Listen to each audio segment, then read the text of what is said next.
Hello everyone. 1st August to 7th of August is celebrated as International Breastfeeding Week to raise the awareness about how important it is to breastfeed the baby. क्या आपको पता है कि एक breastfeeding mother को approximately 5 to 600 extra calories की ज़रूरत है daily as compared to a regular woman. क्यों? Because a breastfeeding mother produces 2 to 3 liters of milk every day. आपको पता है जैसे ही डिलीवरी होती है उसके बाद हर तरफ से एडवाइसेस शार होने लगते हैं कि मदर को ये खाना चाहिए, वो नहीं खाना चाहिए, and the poor mother is left with a whole lot of confusion. ये सारे कन्फ्यूजन्स को क्लियर करने के लिए आज हम एक डिटेल्ड डिस्कशन करते हैं. हमें ये पता है कि हमें बेबी को 2 इयर्स तक ब्रेस्ट फीड करवाना चाहिए. अब ये 2 इयर्स के पीरियड को हमने 3 फेजेस में डिवाइड किया है. 0 to 6 months, 6 to 12 months and 12 to 24 months. ये हर एक फेज में मदर को किस तरह के न्यूट्रिएंट्स लेने चाहिए जिससे कि लैक्टेशन इंक्रीज हो, बेबी का ग्रोथ प्रॉपर हो, मदर की हेल्थ भी अच्छी रहे एंड ड्यूरिंग प्रेगनेंसी जो बहुत सारा वेट गेन हुआ है उसे भी मदर अच्छे से मैनेज कर पाए. Throughout the lactation phase mother को 3 major meals and 3 minor meals की ज़रूरत होती है. अब हम फर्स्ट फेज़ की बात करते हैं जो 0 to 6 months का है. इस फेज़ में भी first month is the most important one. Delivery हुई होती है, mother's body is going through physical and hormonal changes. Mother's body is healing, regaining strength and at the same time it has started to establish breast milk. वैसे तो delivery होते ही breast milk establish हो जाता है and ये एक reflex भी है. बेबी को जितना लैच कराया जाता है उतना ही ब्रेस्ट मिल्क प्रोड्यूस होता है. But still there are certain foods which are considered as galactagogues. ये फूड्स देने से लैक्टेशन को इंक्रीज करवाया जा सकता है या ब्रेस्ट मिल्क की मात्रा बढ़ाई जा सकती है. फॉर एग्ज़ाम्पल अजवाइन, मेथी सीड्स, दिल या जिसे सुआ सीड्स भी कहते हैं, सौंफ, बार्ली, शतावरी, ये सब जो फूड्स हैं इन्हें through out the day different ways में मील्स में इंक्लूड करके ब्रेस्ट फीडिंग मदर्स को देने से लैक्टेशन इंक्रीज़ किया जा सकता है. हम ट्रेडिशनली भी देखते हैं मदर को मेथी का पानी, सुआ का पानी दिया जाता है या उनके हर एक फूड में जीरा, अजवाइन, सौंफ वगैरह डाले जाते हैं जिससे कि लैक्टेशन इंक्रीज़ होता है. अब हम ट्रेडिशनली थाली की बात करें तो ब्रेस्ट फीडिंग मदर की जो प्लेट है mostly it is loaded with ghee and dry fruits. But mothers आपको एक्स्ट्रा 5 to 600 कैलोरीज जो डेली चाहिए वो सिर्फ घी एंड नट्स में से नहीं चाहिए. इसके अलावा भी बहुत से इम्पॉर्टेंट न्यूट्रिएंट्स हैं जो आपको डेली कंज्यूम करने चाहिए जो आपकी हीलिंग के लिए, लैक्टेशन इंक्रीज़ करने के लिए एंड बेबी के ऑप्टिमम ग्रोथ एंड डेवलपमेंट के लिए नेसेसरी है. तो इस पीरियड में आपका जो फूड है वो बैलेंस्ड होना चाहिए जिसमें आप सारे एसेंशियल न्यूट्रिएंट्स को कंज्यूम करेंगे. ये जो first month and then first 6 months हैं इसमें और सारे न्यूट्रिएंट्स के साथ 3 ऐसे न्यूट्रिएंट्स हैं जो सबसे इम्पॉर्टेंट है जिसे इग्नोर बिल्कुल नहीं करना चाहिए. First of them is protein. During delivery mother की बॉडी बहुत ही वेयर एंड टेयर से पास होती है, बहुत से टिश्यूज़ डैमेज होते हैं and we all know that protein works as a repairing agent. इस पीरियड में प्रोटीन रिच डाइट लेने से मदर का रिपेयर, हीलिंग फास्टन अप होता है, मिल्क प्रोडक्शन इंक्रीज होता है एंड बेबी का भी ग्रोथ एंड डेवलपमेंट बहुत ही अच्छे से होता है. प्रोटीन सोर्सेज की बात करें तो milk and milk products like paneer, curd, cheese आप दे सकते हैं. इसके अलावा लेंटिल्स एंड लेग्यूम्स दे सकते हैं. बहुत से और होल ग्रेन्स हैं जिसमें प्रोटीन अच्छे से मिलता है. कीनवा एंड ओट्स को भी इंक्लूड कर सकते हैं. लेकिन फूड इजीली डाइजेस्टेबल होना चाहिए बेबी के लिए. मे बी इनिशियल डेज में हार्ड पल्सेस को बेबी डाइजेस्ट ना कर पाए, इसके लिए इट्स रिकमेंडेड कि आप पल्सेस को लॉन्ग आवर्स तक सोक करें एंड पॉसिबल हो तो स्प्राउटेड पल्सेस को ही यूज़ करें, ये डाइजेस्ट होने के लिए ईजी होते हैं। जो नॉन वेजिटेरियंस हैं they can consider eating chicken.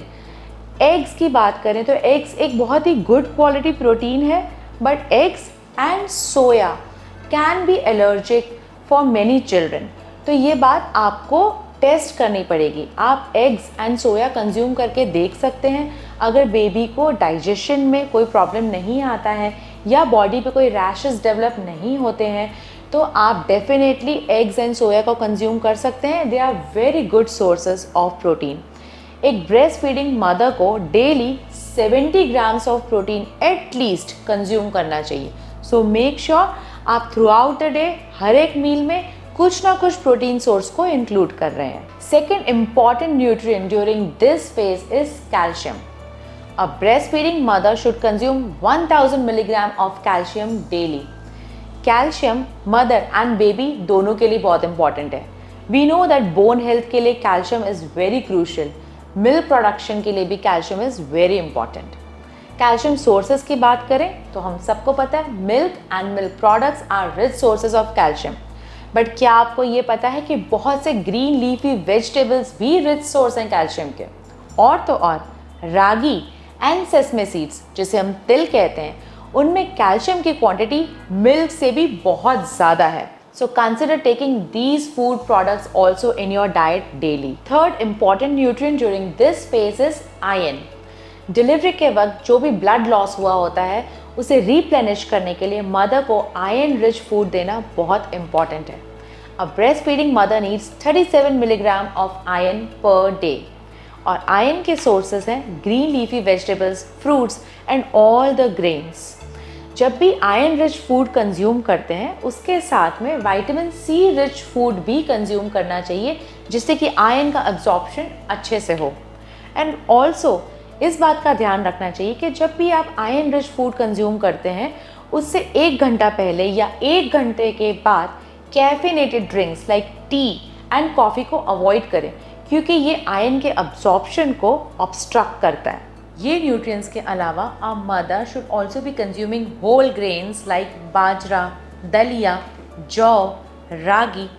ये जो ग्रेन्स हैं ये इंडिया के स्टेपल हैं जो ऑफर करते हैं कॉम्प्लेक्स कार्बोहाइड्रेट्स।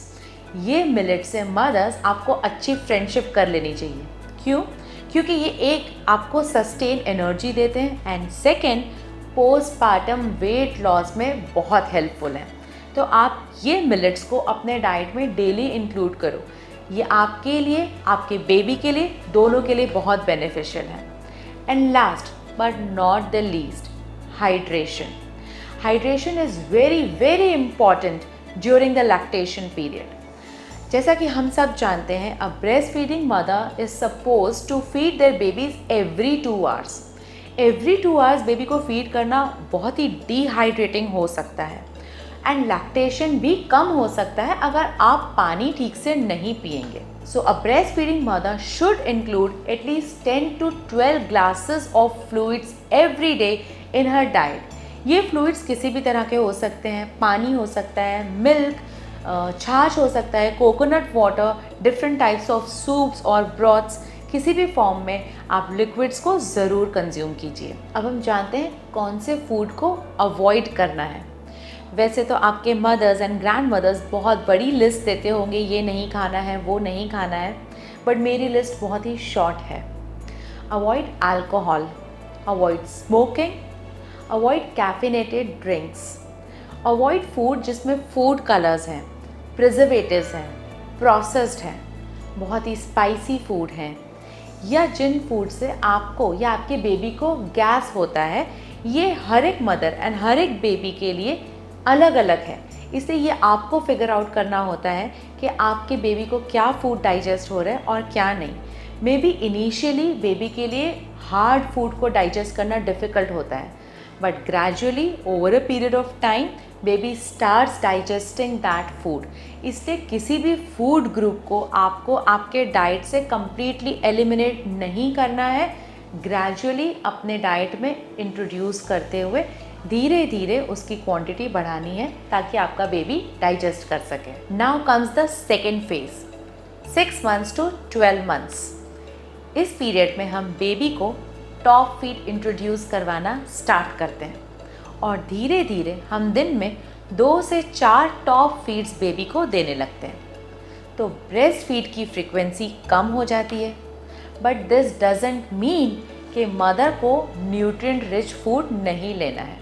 भले ही ब्रेस्ट मिल्क की फ्रीक्वेंसी कम हुई है, लेकिन बेबी जिस वक्त पे ब्रेस्ट फीड कर रहा है उस वक्त पे वो ज़्यादा क्वांटिटी में फीड ले रहा है, क्योंकि बेबी अब बड़ा हो चुका है, उसकी डिमांड ज़्यादा हो गई है। इसलिए मदर को अपने न्यूट्रिएंट्स का, अपने डाइट का इस फेज़ में भी अच्छे से ध्यान रखना है। न्यूट्रिएंट डेंस फूड जो फर्स्ट फेज़ में मदर ले रही थी, like proteins, iron, calcium, complex carbohydrates, healthy fats, इन सब को कंज्यूम करना है। साथ ही ओमेगा 3 फैटी एसिड्स भी कंज्यूम करना है, जो flax seeds, walnuts, sesame seeds में से मिलता है। हाइड्रेशन का भी बिल्कुल ध्यान रखना है इस पीरियड में। तो इस पीरियड में भी मदर को अपनी कैलोरीज 500 to 600 ज़्यादा ही रखनी है as compare to a normal women. Now comes the third phase, that is 12 to 24 months। इस पीरियड में भी मदर को बेबी को ब्रेस्ट फीड ज़रूर करवाना है। We all know how important it is to breast feed the baby for 2 years। ये जो फेज़ है इसमें बेबी बहुत सी टॉप फीड्स लेना स्टार्ट कर देता है और हमें उसे एनकरेज भी करना है कि वो टॉप फीड्स ले, लेकिन साथ साथ मदर का मिल्क भी जाना बहुत इम्पॉर्टेंट है, बिकॉज मदर्स मिल्क से बेबी की इम्यूनिटी अच्छे से डेवलप होती है। जब तक बेबी ब्रेस्ट फीडिंग लेता रहता है तब तक उसे वायरल एंड बैक्टीरियल इन्फेक्शंस होने के चांसेस बहुत कम हो जाते हैं। इतना ही नहीं, बट एडल्टहुड में होने वाले जो क्रॉनिक डिसीज़ेज़ हैं उसमें भी मदर्स मिल्क बहुत हेल्पफुल होता है। अगर ब्रेस्ट फीड अच्छे से लॉन्ग टर्म तक बेबी ने लिया है तो क्रॉनिक डिसीजेस डेवलप होने के चांसेस बहुत कम हो जाते हैं एडल्टहुड में। इस पीरियड में भी मदर्स को अपने डाइट में एसेंशियल न्यूट्रिएंट्स को लेना बहुत इंपॉर्टेंट है। बहुत बार इस पीरियड में मदर्स ऐसा सोचती हैं कि अब बेबी टॉप फीड्स अच्छे से लेने लग गया है, तो ये टाइम पे मदर्स अपना वेट लॉस प्रोसेस स्टार्ट कर देते हैं अपने प्री प्रेगनेंसी वेट पे आने के लिए। ऑफ कोर्स ये बिल्कुल आपको ट्राई करना है, लेकिन ये ध्यान रख के कि जो भी एसेंशियल न्यूट्रिएंट्स हैं वो आपके डाइट में ज़रूर हों। तो आप एक अच्छे डाइटिशियन के गाइडेंस के अंडर अपना वेट लॉस प्रोग्राम भी फॉलो कर सकते हैं इस पीरियड में, at the same time taking care कि आपको सारे एसेंशियल न्यूट्रिएंट्स मिले जो आपके बेबी के लिए और आपके लिए इम्पॉर्टेंट है, ताकि आप ब्रेस्ट फीडिंग 2 years तक कंटिन्यू करवा सकें। We all know how important it is to breast feed the baby. ये बेबी के लिए तो बहुत इम्पॉर्टेंट है ही, लेकिन क्या आपको पता है कि मदर्स को क्या बेनिफिट होते हैं ब्रेस्ट फीडिंग से? एक तो मदर्स की पोस्टपार्टम रिकवरी बहुत फास्ट अप हो जाती है। यूट्रस अपने प्री प्रेगनेंसी साइज़ में क्विकली आने लगता है अगर आप बेबी को अच्छे से ब्रेस्ट फीड करा रहे हैं, एंड पोस्टपार्टम ब्लीडिंग भी कम हो जाता है ब्रेस्ट फीड कराने से। कैलोरीज बहुत बर्न होती है ब्रेस्ट फीडिंग कराने से, इसलिए पोस्टपार्टम वेट मैनेजमेंट अच्छे से होता है। ब्रेस्ट फीडिंग से certain types of cancers like ovarian cancer and breast cancer का रिस्क काफ़ी कम हो जाता है। एंड लास्ट, पोस्टपार्टम डिप्रेशन जो आजकल बहुत सुनने मिलता है, लेकिन अगर आप बेबी को अच्छे से फीड कराते हैं तो you are less likely to fall for postpartum depression. The entire breastfeeding journey is very important for the mother and the baby. और इस पीरियड में आप अपने न्यूट्रिएंट्स का, अपने डाइट का अच्छे से ख्याल रखते हैं तो आप अपने बेबी के लिए एक स्ट्रॉन्ग एंड हेल्दी फाउंडेशन ले कर सकते हैं।